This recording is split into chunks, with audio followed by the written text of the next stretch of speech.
කෙල්ලන්ට මේක ගොල්ලෝ නිසා අඬන.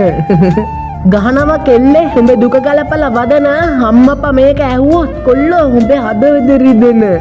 උඹේ ඔළුවට වදින පොඩ්ඩයි අද මේ වදන ගොතන හැමතැනම වගේ ඇහුණා කෙල්ලුන්ට බඩුව කියන වචන. නගින පළියට උඹ පිරිමි වෙයිද? කෙල්ලෝ විතරක්ම වට යනවා කිව්වම හරිද? කොල්ලෝ දෙතුන් දෙනා රං කරාම ලොකුද? මට හිතෙන විදිහට උන් පිරිමි ගණිකා වෙයිද? කොල්ලොන්ට නම් මේ සමාජේ පද හැදුනට කමක් නෑ. කෙල්ලොන්ට හැදෙන පද වලින් උන්ගේ ජීවිතය ආයේ වැඩක් නෑ.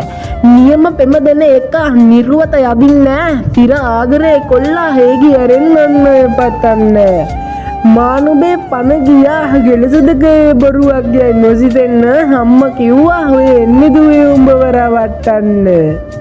ආදරෙන් අන්ධ වෙලා බැරි වුණා මවගේ වචනද පිළිගන්න. හදවතින්ම පෙංගල මට උනේ අද තනි වෙන්න.